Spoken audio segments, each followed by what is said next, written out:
Good morning, everyone. Welcome to Network Live TV. I want to thank you so much for tuning in. We are here Mondays, Wednesdays, and Fridays, 11 a.m. Eastern. We're going to talk about how to increase your networking efforts locally, nationally, or internationally, as well as discuss some things that will help you up your game online and introduce you to amazing people all over the world. I'm your host, Sabrina Watson, founder of NetworkLiveVirtually.com, where you can grow your business through creating live virtual relationships all over the globe. Our meetings and membership are totally free at this point. So come join us and don't miss your chance to network and build relationships with amazing people all over the world. I want to make sure that the people that are watching this live or the replay know that we are looking for people who are absolutely serious about building their brand and their businesses while establishing their authority and creating a larger circle of influence. We're looking for people with three main qualities. If you're a team player, self-motivated, socially motivated would be good too, and dependable, please reach out to me and find out what the benefits of Network Live Virtually will be for you as a host. I want to take a moment and introduce my buddy, Miss Lynn Schuessler-Williams. Her and I hang out every Monday together. She is the Indie Sales Coach. She's a nationally recognized speaker, certified coach, networking and sales expert, and author of 9 Little Words to Change Your Results. She teaches a thinking technology that changes perspectives and increases results. She works with business owners, solopreneurs, independent salespeople, and groups. She helps her clients build their dreams, accelerate their results, and create richer, more fulfilling lives. Lynn loves helping her clients learn that they need never sound salesy, and that a success mindset begins with knowing that selling equals serving. Good morning, lady. Good morning. I'm so glad to see you. Richard says, oh, sorry, I was just going to say, Richard says, I have just awakened. I thought I missed this just like I've missed everything else this morning. Ooh. Ooh. Oh, I hope you didn't miss anything too important. Maybe you should go to bed earlier. Right. Sleep is important, Richard. So speaking of going to bed earlier, Lynn, what time zone are you located in? I'm in Eastern. And are you an early riser? Yes. I got up at, well, I mean, it's all relative. I got up at 5:30 this morning. Oh, what's relative about that? Well, somebody might say that's not very early, but it's pretty early to me. 5:30 a.m. Eastern equates to 2:30 a.m. in California. Yeah. If I were in California, which I'm not, but if I were in California, I'd be saying good night, and you'd be saying good morning. Online, we would be passing each other like ships in the night. Well, I'm not usually online. I'm certainly not on Blab at 5:30 in the morning because you do not want to see what my hair's doing when I wake up. It's like, no, I'm not doing this at 5:30 in the morning. That's for sure. Oh, I totally feel your pain. Yeah. So Richard or Sean, if either one of you would like to, please feel free to pop in and just say hello. Tell us what's going on in your world. So Lynn, what's going on in your world? I have some fun stuff to tell you about. You know, you get to ask me that every week. I think because we don't have a third person in the seat this morning, I get to ask you to update us on Sabrina's business. Give us, just a little what's going on in Sabrina's business, what's growing, what's flowing, what's, You're going to turn the tables on me, huh? Yes, baby. Yes. Tell us. That's very interesting. Okay, so, all right, I'm up for it. Let's do it. There's a whole lot to tell you about. But wait a minute, let me make you a co-host here so that you can let anybody in if you want to, because if I get started talking, I might never stop. So you might have to pay attention to what's going on. Buckle up, kid. Okay, let's go. Buckle up. Okay, so my first exciting thing to tell everybody about is I recently hired a publicist, and I want to acknowledge him, Shannon Rose Hollywood, in this blab. And I thought to myself, I wasn't really sure what a publicist was. Do you know what a publicist is, Lynn? I think I do, but tell us. I still don't really know what a publicist is, but what a publicist does is that they put your information out there to get you interviews and things. So and I don't know if you know, but I kind of use this little sidekick, alter ego person called Social Media Charmin. I don't use her very often because I just been so busy. I just haven't even used her. But anyway, so he put out this press release for Social Media Charmin, and it's about death of face-to-face communication. Isn't that crazy the way they like work these headlines? I'm telling you. Put some spin on that, honey. Yeah. So he says they sent out this interview stuff, and it says there are now more than 900 million people on Facebook, a few billion tweets per month on Twitter, and over 100 million blogs. Did you know that the numbers were that big? No. I didn't either. So it says, while social media has become a global phenomenon, you ignore at your own peril. It is just as unwise to forget about the necessity of building strong face-to-face relationships. It also says many people now find it much easier and more convenient to message, email, and friend others online than to take the time to truly get to know someone in person. Does this put you at a disadvantage? Question mark. Has technology taken us to the next step? Question mark. So here is my interview guidelines that I'll be talking to people about. Is technology really a hindrance on networking relationships? Is face-to-face conversation still one of the best ways to build your network, or has the digital world proved to be more convenient? Can you meet face-to-face virtually? How has technology replaced conversation? How can we build a client base with the help of proper virtual networking? And can you really automate and still create relationships? Wow, those are great questions. I love questions. So Richard is having trouble with his audio. Richard, are you on a headset? Do you have a headset going? Sometimes that helps. Can you not hear us, or we can't hear you? Which way is the audio the problem? I guess if he doesn't respond, he can't hear us. Try refreshing Blab, and make sure you have no other Blab windows open.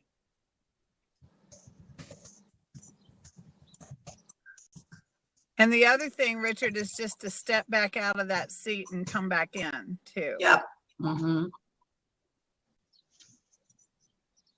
Well, we can't see you, so you don't have the video working either. Well, there's a picture, but he's not in it. Yeah, that's right. There's a picture, but he's not in it. Oh, there he went. So let's talk about those. What do you, Lynn? This would be good conversation for today. Yeah. Is technology really a hindrance on networking relationships? What do you think? I say absolutely not. Technology is not a hindrance on networking relationships. It's a plus. Technology supports my face-to-face networking, supports my follow-up with face-to-face networking. Yes, you can network face-to-face. Sabrina, that's all you and I have ever done. Yeah, we've never actually got to like go, hi, give each other a big hug. Right, air hug. Air hug. Soon, though, one of these days, I'm just going to hop a plane up there just because I can. That's right. And there are enough of us in my area that, you know, it won't just be come to see me. You'll get to see Sabrina and, you know, all kinds. I mean, you'll get to see Charlene and Christy. You know, I should just plan that. I got so many flights on the horizon right now, though, that my itinerary is like going crazy. I'm leaving this weekend and going up to visit my kids. And then let's see, this is May. In June, I was thinking about flying to, I don't know, somewhere for a business thing that I can't remember at the moment. And then there's another one and then in August I have grandchildren for a month, and then in September. Oh my gosh. And then in July I fly out to Cleveland for a seminar. I was thinking about flying into Spokane, Washington, the end of August to visit some family. So I don't know. We'll have to see how that all goes, right? That's right. Fit us in somewhere. But I absolutely think technology supports networking. And the biggest hindrance for people is it's this idea around the technology of, I don't know what I don't know, right? People get, you know, and I just want to say to my generation, just do it. Just do it. Right. I have friends who are not that much older than me, 5, 6, 7 years older than me. And they're like, I don't get Facebook. I'm like, just do it, for gosh sakes, right? Mhm. Just, you got to. It's like my 94-year-old dad is figuring it out. You can do this. Even if you just want to figure it out to keep up with your kids, you get to see pictures of your kids and your grandchildren, and you might actually even meet people. You might actually even meet people. That's the truth. It's, even if you're not business networking, people figure out technology, social media is a must. Mhm. And it's about connecting. And I hear people say all the time that technology is getting in our way. And I just want to say, only if you let it, and only if you don't have the intention of making it a connector, not a barrier. Mhm. I mean, it's one thing if you go out to eat with your family and everybody's sitting there staring at their phones the whole time. maybe it's a barrier then, right? But I've seen that happen. I don't quite get that, Sure. but Yeah, sure. But so we have to be conscious of it, but it truly is such a great connector of people. Richard, if it weren't for technology, we wouldn't be connected at all, Sabrina. I know. Isn't that the truth? Richard asks, how can I turn off my video? And I don't know the answer to that question. I know that people can turn it off. Do you have any idea, Lynn, how to turn off the video? No. I don't either. I know there's a way because Roy, Roy, he hangs out on Blab all the time and never has any video on.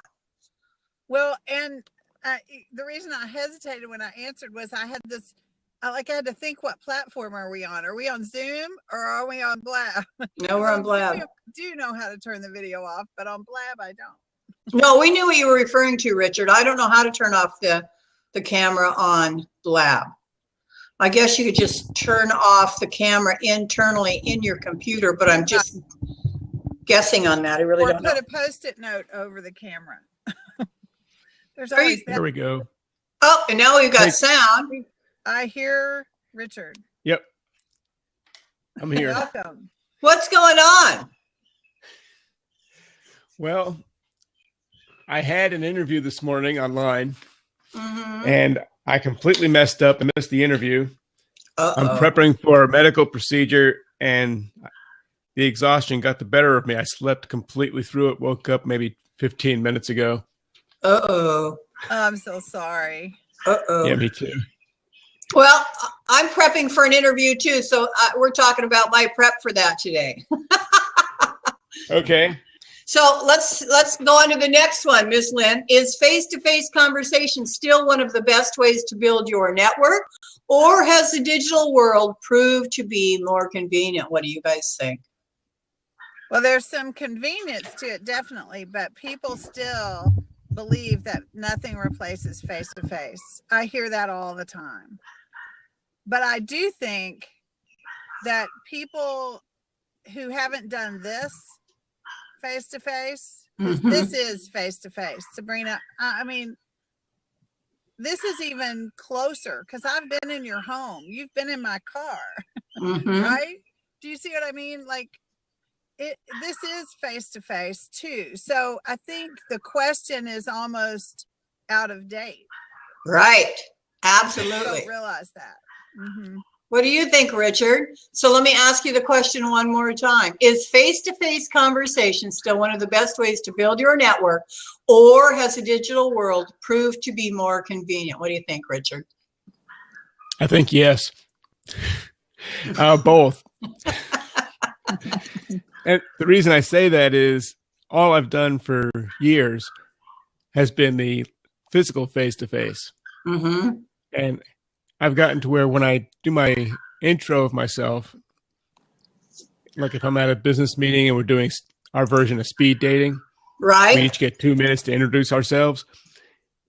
I've gotten to the place where I apologize to people that I could either talk for the next couple of minutes and tell you some about me, and I'm getting kind of tired of doing that, or I could get up and actually show you what I do.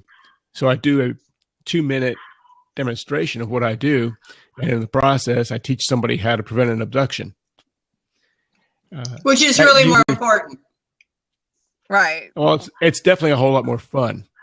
And that Mhm. for me is the big thing. And my starting doing that has changed the quality of my face-to-face networking. Now, on virtual face-to-face, I have had, I think, more exciting results. Because the couple of times that you and I have interacted online, Mhm. I've ended up with connections that have functionally far surpassed 99.5% of all the other connections I've established. And tell me a Jennifer- little bit about that. What do you mean? Yeah, Expand on tell that a us. little bit. Okay, well, the first time you and I ever got online together, there was a person in Ocala. Her name is Jennifer. Mhm. In the course of what we were doing, Jennifer heard enough about me to say, I need to bring you up to my area and do an event. Mhm. Ever since that time, Jennifer has been diligently following up on that. She's working to bring me into a local high school in Ocala. Awesome. Lynn, do you know anything about me yet? No, Okay, I didn't I think know so. that you know how to teach me how to not get abducted, which sounds like a good thing. That's Richard? all I- Yes, it is. I need to step Go. away for just a quick second, you two. Richard, take a That's moment, introduce yourself to Lynn, and I'll be right back. That's fine. Okay. So, Lynn, what I do is I'm a speaker, teacher, trainer, owner of a podcast network, and a podcast host, all having to do with the same kind of thing. It's an expression of my interest in the most important 5 seconds of a person's life, the time they need in order to get to safety if they're being physically attacked. It's what I call self-protection, not self-defense, because self-defense is, oh my God, I'm being attacked. Now what do I do? Right. Self-protection is, let's not go there in the first place. But if we end up there, I've also got the physical techniques that can get you that time. Mm-hmm. So I've been, Wonderful. Yeah. And so you do a podcast about this? yes, I do. Mm-hmm. And Great. I'm in the process of bringing in other programs into my podcast network.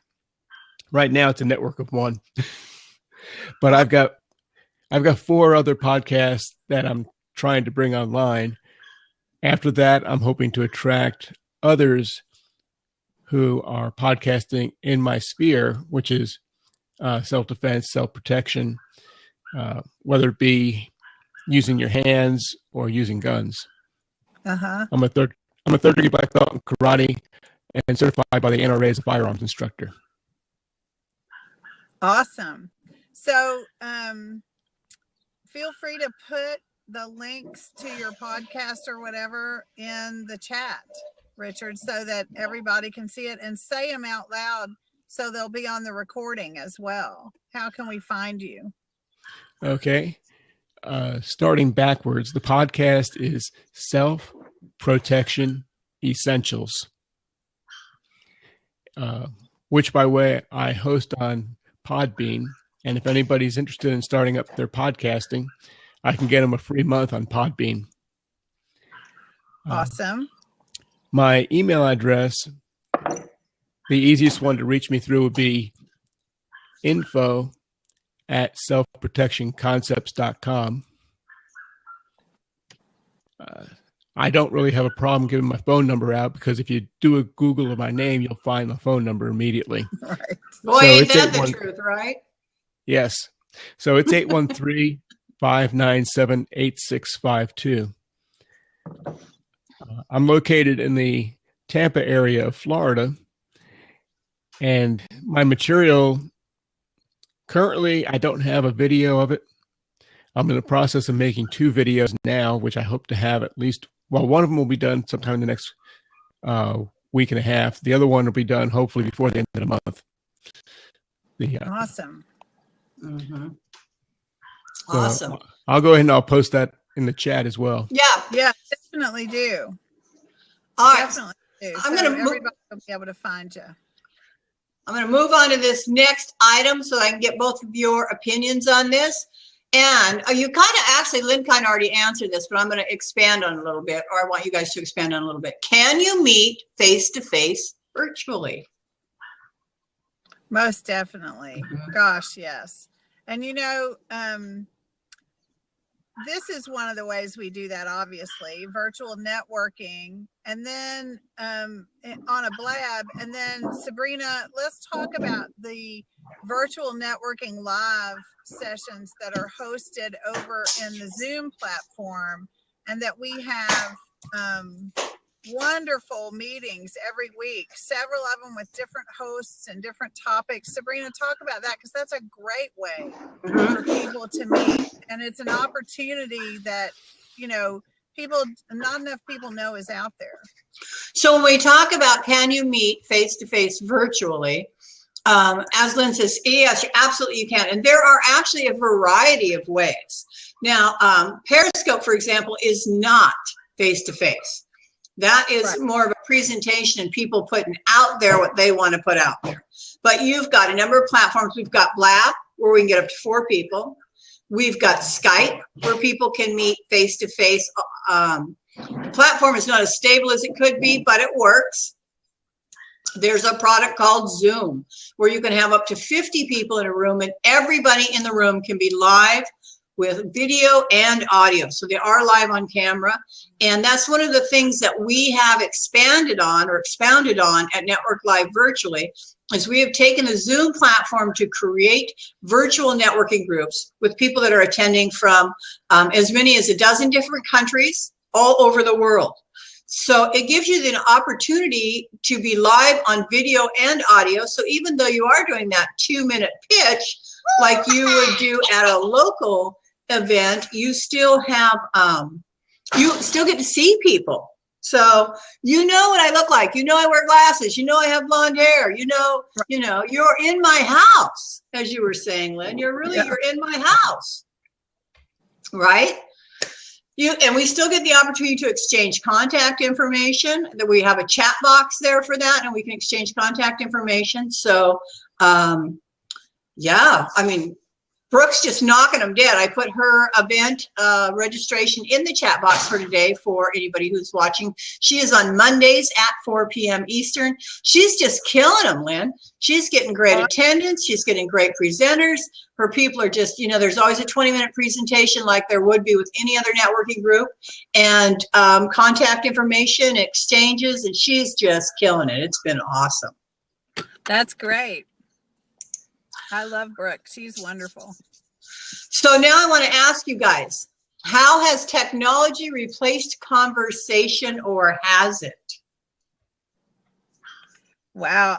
I think technology enhances conversation, not replaces it. I think I have more conversations because of technology. I think about the conversations I've had with people I went to college with, and I know it seems like I look like that was just yesterday, but it wasn't. There have been decades since then, and there are so many people that I would have never talked to or heard from again if it weren't for Facebook. Mm-hmm. But I've had conversations with them in Messenger or on a Facebook post or whatever because of technology. Mm-hmm. So I think it enhances our conversations and expands them if we allow it to. Mm-hmm. Well, actually, there's a couple of things that I forgot to mention. You got FaceTime with your Apple products. And now in Facebook, you can have a telephone call and an audio or a video call as well in Facebook too now. Right. And there's Facebook Live, which isn't a conversation so much. It's more like Periscope. Mm-hmm. It's one way, but people still interact around it with comments and that sort of thing. How about you, Richard? Any thoughts about how has technology replaced conversation? Well, for me, it's been mostly Facebook, which has consumed too much of my life. Twitter, which I've gone into and walked away from 3 or 4 times. Periscope I loved, but I can't read the messages as they're scrolling by, especially outside. I've only been on Blab maybe twice more than what you've seen me. Yeah, because it seems kind of strange that you would only be interacting with 4 people. Why not 8? We have all these other platforms like Zoom. Why can't I don't understand what is making Blab different from something like Zoom. Perhaps you have some thoughts on that. On that, I just want to say is that Blab is more like a show. Zoom is a meeting. Blab is more like a show where you have up to 4 people interacting, but it's a show. It's like watching people on TV. Yeah, it's like think of it more like a talk show. There we go. My lighting seemed to be bad. Yeah, it reminds me of a what do they call them stupid shows that people participate in? Like with the Kardashians. What do they call that type of show? Reality TV. Yeah. Thank you. I couldn't think there for a minute. I think it's more like a talk show than reality TV, but it could be reality TV. Well, it depends on how people are using it. That's right. You could use it as reality TV. I see people that start Blabs and leave them running for days. Have you seen that? Yeah, I've seen it, but I just haven't ever even gone there. Like I don't want to know what they're doing in there for days. Seriously. All right, you guys, our next question. How can we build a client base with the help of proper virtual networking? Oh, well, I could do a whole show on that. Get started, girl. Okay, so the indie sales coach has to say about that, the same way you build a pipeline of prospects with regular networking, right?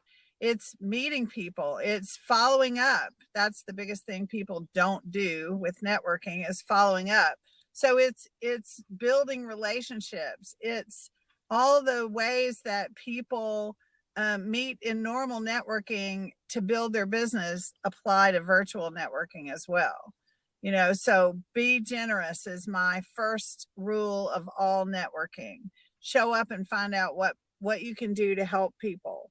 And then, follow up with the people you meet that, like Richard said earlier, he met the woman who was interested in having him come and do presentations in her area. And she's been great about following up. That's what it takes. That's the key right there. Mm-hmm.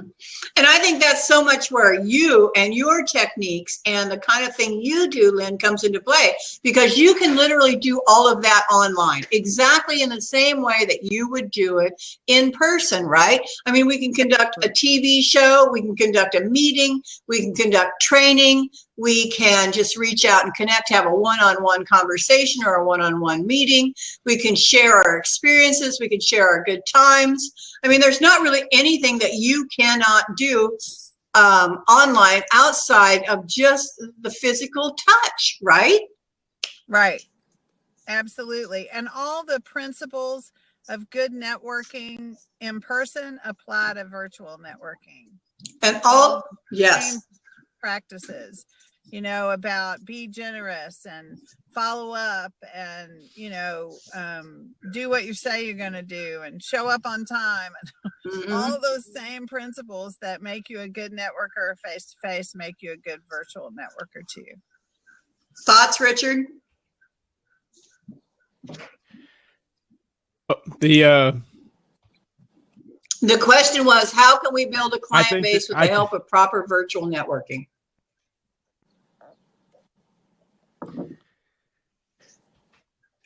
Well, I think the example of Jennifer and I is one of them. That is going to turn into a paid compensation, as opposed to an emotional compensation. I am also trying to reestablish that connection with the woman out in Plano, Texas, but I haven't been able to find her email address. I've looked for her in Facebook and elsewhere, LinkedIn. So, Sabrina, if you've got that information, That'd be awesome if I can get the email address. What that one was it was another one of the Zoom presentations that Sabrina does. And this time the person listening in the background was from Plano, Texas. Oh. And she said, we've got a women's entrepreneurial group out here, and we're currently looking for somebody who does what you do. Well, she asked if I had a video, and I explained to her that I've got one coming up, but it's not ready yet. And I then asked her, do you guys video your meeting? And she said, yeah, I do that. I offered to go out there and do a presentation specifically for their group and let her video the presentation. She said, yeah, she said, you would do that? Well, of course. Well, yeah. So how is that in the works, Richard? I lost her contact information because of a computer problem. I lost the chat. So I don't know where that chat text went. I told you her name and Facebook. Yeah, was it on a network? Right, but I can't find her in Facebook, and I can't find her in LinkedIn. Hang on, give me 1 second here. Yeah, because, or if it was on a network live virtually, Sabrina, we have the chat somewhere. Yeah, good luck with that. All right then. I mean, once I give them to somebody to upload, I really don't. I typically delete them. That's what I mean. It's posted somewhere. If he was on that, he can go back and find the chat, the record of the chat. It's not posted on the website anymore. Oh. Because we felt like too many people would just take advantage of that. Okay, there, I just did a meet for you both on Facebook. So now you've got access to Christy. Oh, no, it's not Christy. It wasn't Christy. Awesome. No, crap. Well, you can meet Christy anyway. She's in the Orlando area. it's Marisa. Okay. You tell Christy what you do. I'm going to introduce you to Marisa. It's Marisa, not Christy. Awesome. Okay. I'm glad you knew who it was. Yeah, me too. Having lost everything, I was dead in the water. That's why when you go on Network Live virtually, it's so important to save the chat. There we go. Yeah. Well, he said he had a computer error. Yeah. I had to basically rebuild the computer. Oh, you're kidding. No. And I think it was because I installed Skype. Because right after that, I completely lost my ability to do any video or audio. In order to get that back, I did a system restore. But once I did that, I no longer had permissions to do anything. Oh, wow. I lost my ability to save documents into existing folders. I couldn't edit a lot of different things. And all of this was happening at the same time that I was trying to do taxes. Oh, that's ugly. Sorry. Yes. I had to do my taxes online instead of on my computer. Yeah. All right. Now, our last question, you guys, and then we'll just chat about some other stuff, is can you really automate and still create relationships? And I have some comments about that, but I'll let you go first. I want to hear yours. Let's hear your comments about that. Well, one of the things that I do when I'm at a face-to-face interview, or not an interview, but a face-to-face networking event is, typically you exchange business cards. Then you go home, and if you're any kind of a decent networker, you take those business cards and you follow up with that person. You call, and then you try to get, a meeting set up maybe, or a time when you can get together. But if you're not in the same areas, you really don't have the ability to do that. So having said that, one of the things that I do utilizing some various software and apps is that when I am at a face-to-face event anywhere in the country and somebody hands me a business card, I can literally snap a picture of that business card. It goes into my app where it's hand transcribed so there aren't any errors. And once it's hand transcribed in my app, it is automatically added to my email list, which in turn automatically shoots out an email that says, hey, it was great to meet you today. Let's connect and see how we might collaborate or build relationships or create referrals. Here is the link to my scheduler, or send me yours. Well, the link to my scheduler is embedded on my website. So now, not only have I got the opportunity to meet them, gather their card, invite them to a face-to-face virtual meeting, because I use virtual, but they've also gone to my website where they'll probably book a time with me so that we can get together. But more importantly than that is I get them to peruse my website. Right. Traffic. Mm-hmm. So I guess, can you really automate and still create relationships? I don't know. I think so. That's the way I do it. What do you guys think? Yeah. Absolutely. And, I have in the Legal Shield part of my business, I have a similar setup, similar in that it automates some communication for me and helps me, communicate with people I've met about education, about what I do. And so it's an app. I can put a contact in there. I usually, when I'm meeting someone, if they say, well, send me some information, or if we're going to get together, I say, it might be great for you to just know a little bit more about this and, take a look at something. If I send you an email, will you look at like a 3-minute video before we get together so you'll have some idea about what we do? And people always say yes. And I just hand them my phone with the app open, and they self-populate whatever information they want me to have.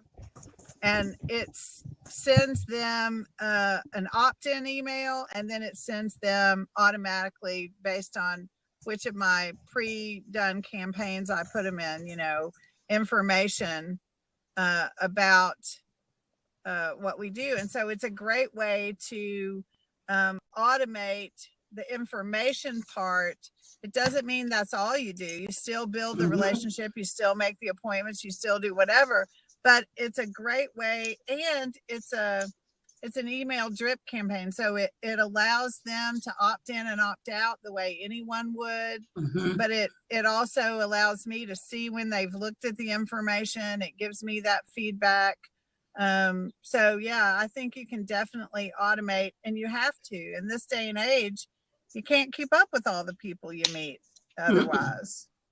And that's a very valid point right there, Lynn, is that technology, I think, has allowed us to increase, I don't even know how many times exponentially, your ability to meet people. One of the reasons that I do so much virtually is because in my local area, and I've told you this before, there's a couple of networking groups, but it's the same people in every one. Right. So there becomes a point where you just can't meet any more people, or things just become stagnant, or you don't have any more opportunity. And if you can sell a product or a service, any product or service, or your product and service, however you want to look at it, outside of your geographical area, and you are not utilizing the virtual opportunities that are out there for that, you're losing money. Yeah, that's Absolutely. right. Absolutely. I consider myself what you would think of as a broker in Legal Shield, and I have agents on my in my brokerage, and I have agents in South Carolina. I'm looking for an agent in Florida, Sabrina. I have agents in Illinois. I have agents in Kentucky. I have agents in Indiana. Right. That's part of how you build a successful business, is by having those representatives and agents in other markets, because you can't be everywhere at once. And even with technology, you can't be everywhere at once. Although, just about. Yeah. Just about. I mean, I can, if it's a meeting being held locally or in my area and they're broadcasting it, I still have the ability to be there, even if I am not physically there. Right. But there is a limit to how many meetings you can put on your calendar, and how many meetings you have time to know about. That's why, as a broker, it's important to have somebody looking in Illinois and somebody looking in South Carolina, right? Because even though I could be at a virtual meeting in South Carolina, they're going to meet people and know people that I would never meet. You just can't, it's sooner or later, it's a numbers game. So yeah, really important, I think, to think in terms of how do you build your business in other markets. for almost everybody, unless you're like the local ice cream shop and you only do business if people walk in your door, you know? Mm-hmm. Yeah, and I think that, but like you said, the numbers game, the growth can be so exponential, but the rules of the game are still the same. Yes, I agree. And I think that's the part that people are missing, or not taking care of in the virtual world. Would you agree with that? Yes. So how can we get people to realize that they're doing this wrong? How can we train them? Lynn, give them some tips and some tricks. You are the expert in this area. Let's talk about that. Well, so you're saying on virtual networking, what are they doing wrong and how to give them tips? Yeah, in virtual anything, whether it's Facebook or LinkedIn or Twitter or networking or anything, when people are reaching out, they are not, I don't think they're reaching out in the right way for starts. Yeah. And then the follow-up's not correct. Let's talk about that. So I think, first of all, people get passionate about their own businesses, which is great. And we want to see your excitement and your passion. But what we don't want is to feel like you're cramming it down our throats, right? What we don't want is to feel sold to. Nobody wants to be sold to. Everybody likes to buy. So, you know, put information out there, educate us. You know, Richard has a great service that is perfect for educating people about, right? And so do that, you know, talk about tips for your area. Talk about, you know, a great example is last week when it came out that Prince died without a will, right? I took my opportunity to talk about how important wills are and how important our healthcare powers of attorney and all those sorts of documents are. And I didn't say, here, buy Legal Shield. Let me help you do that cheaper. I said, here's a concept to think about that so many of us don't know how to get done. And oh, by the way, if you need some help getting that done, let me know, right? So educate people, put relevant information out there. Don't just be sell.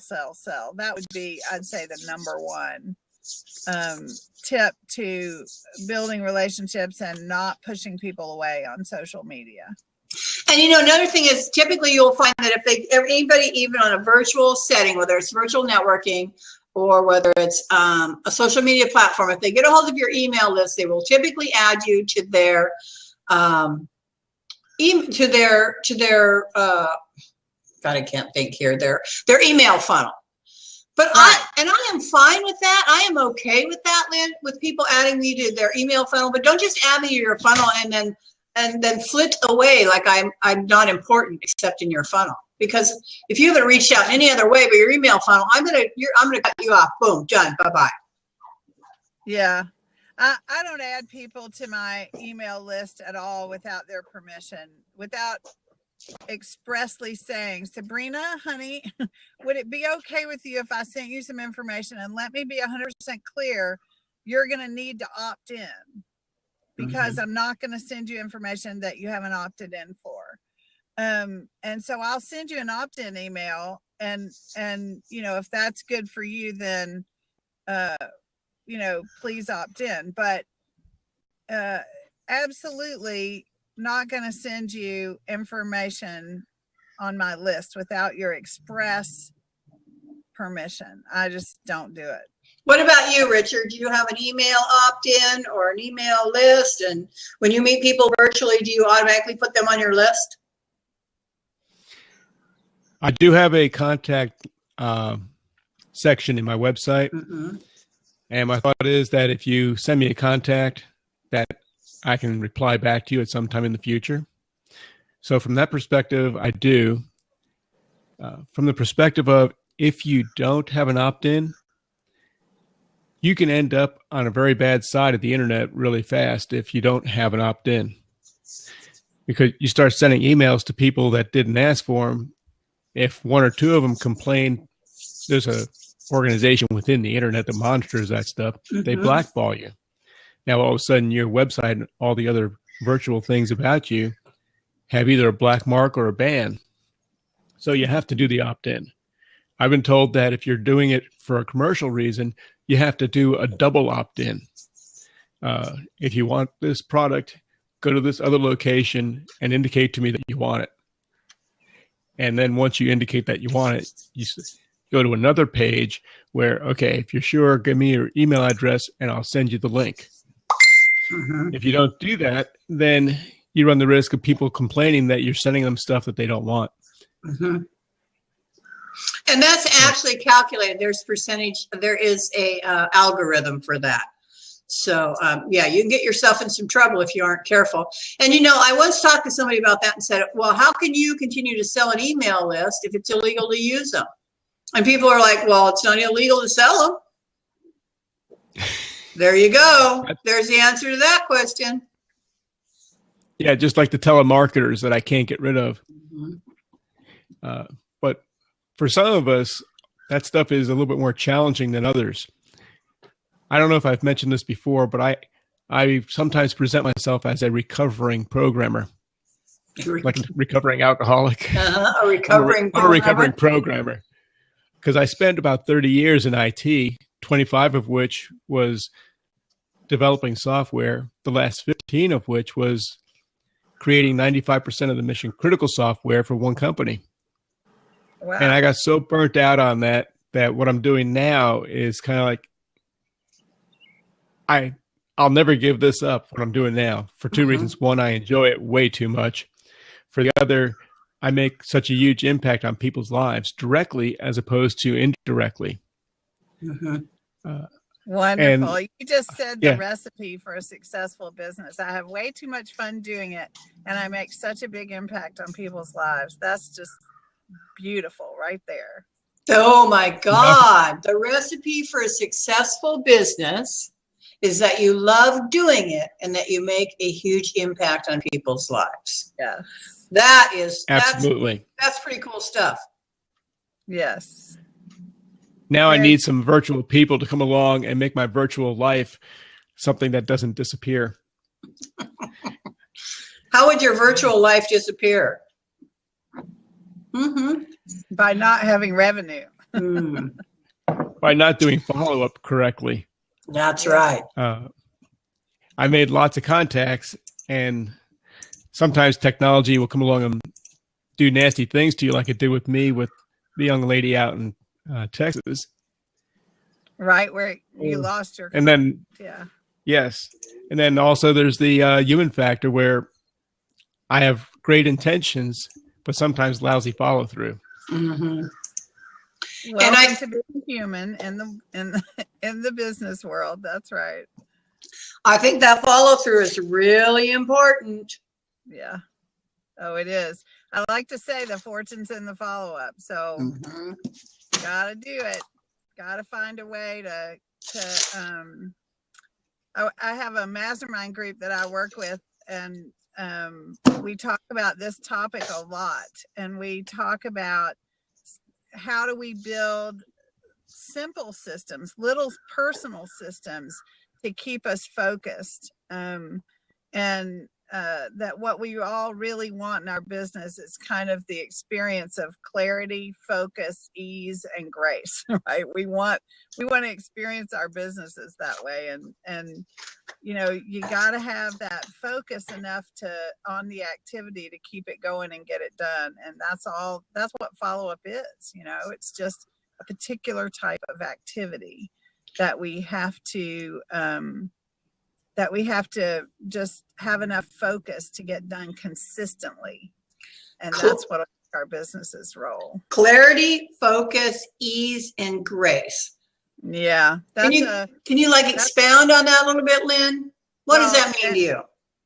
So that's a phrase or a list of things that I learned from a PhD psychologist who's an author and a speaker and a coach named Maria Nemeth, Nemeth, PhD. She wrote a book I love called Mastering Life's Energies. And she talks about, would it be okay with you if life got easier? And most of us go, yeah. Would it be okay with you if your business got easier? So applying some of those kind of principles that she talks about to our business is what I love to do. That's my favorite thing, is helping people, solopreneurs who their whole business, figure out how to operate with clarity, focus, ease, and grace, and how to sell, right? How to serve more people with clarity, focus, ease, because most of us don't sell ourselves with ease and grace. So, clarity is about knowing where you're going and what you want, and focus is about knowing how to stay focused on the activities that'll get you there, and ease is about not worrying about it all. Ease is about it's the opposite of worry. It's when we experience life with flow, and grace is just kind of whatever you call that, right? It's just kind of that feeling of being in the zone, and divine timing, divine order, whatever you want to call that. That's what grace is about. So, yeah. Good stuff, Lynn Schuster Williams. Good stuff. Good. So how's your new book doing? Tell us about that. So it's the second edition of my book. It's not really a new book. It's the second edition of my book, and it's doing great. I'm almost out. I got to order some new ones for my next speaking gig, and I've been having fun talking about it with people. It's available on Amazon again. It's 9 little words to change your results. And I've been having a blast with having the second edition out. Hi, Walter. I just want to welcome you to the Blab. Glad that you're here. Walter says you're building that level of trust with your readers when you have an email campaign. I agree. I just want to let our live viewers and those of our replay viewers know just once again that this is Monday, the 9th of May, and at 4 p.m. every Monday, Brooke Borup hosts a Network Live virtually meeting. And it's just like if you went anywhere for a networking meeting. There's a short presentation at the beginning, followed by introductions of the people that are there, casual conversation, and contact exchange information. The only difference is that we are international. So, Walter, I would like to reach out and invite you to join us at 4 p.m. We are live with audio and video. Yes, you get to meet people live. Yes, you get to exchange contact information. And we would certainly love to have somebody of your caliber. He's a professional internet marketing coach and consultant, SEO specialist, and web and mobile designs. Join us. I am here today with my co-host, Lynn Schuster Williams, author of 9 Little Words to Change Your Results. Second edition is out and doing well. She is my... I just love her. I don't know how else to say that, because she just has all the perfect answers for everything. And of course, especially when it comes to networking and how to talk to people and how to connect and all those kind of things. And also we have Richard Liebesbach today, and he is hiding behind a Post-it note. I'm not exactly sure what's up with that, because he doesn't usually hide behind a Post-it note. But Richard helps people with the most important 5 seconds of their life. Did I say that right, Richard?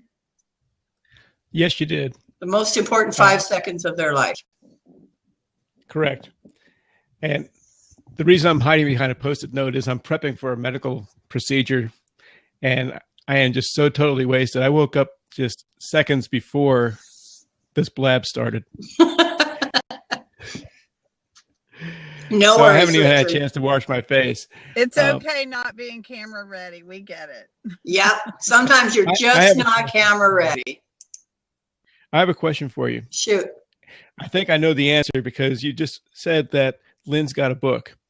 Yes, she does. And I was wondering, we've been talking a lot about virtual. I was wondering, in what role do you see an actual physical book taking place?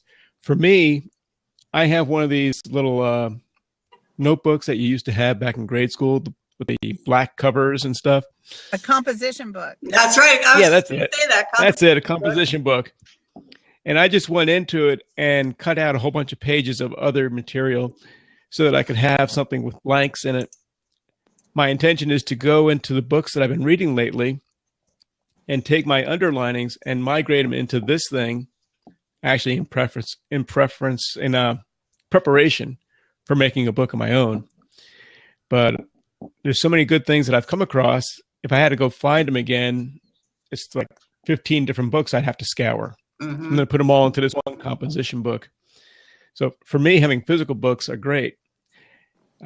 What are your thoughts? I love physical books. One time my husband said to me, if I brought another book in the house, we were going to reconsider that relationship. And I told him not to draw a line in the sand I was bound to cross. So I love books. I love physical books. And I think in businesses like yours and mine, Richard, where you're a speaker, you have an educational product, you have service products, books fit very well into your business. And I love what you're doing with your composition book. I would say to you to think about that in terms of how can you make that a resource or turn it into an ebook or a physical book. I think people could write books one day at a time. You can write a great book just by once a day writing down something important on your topic. And before you know it, you have 365 days worth of material that can easily be turned into a book. So I think books are fantastic when you're a speaker. More people want you to speak when you have a book to speak about. When you can say as a speaker, I'd love to come talk to your group. I'm a great speaker. Everybody loves me. Here's some testimonials. And then you can say, I'd love to come talk to you about my book. They're just like, I can't tell you what a game changer that is. So that's my 2 cents on book. I think that's great. I need to leave. I have to go do my next phase of preparation. All right. Thanks for joining us, Richard.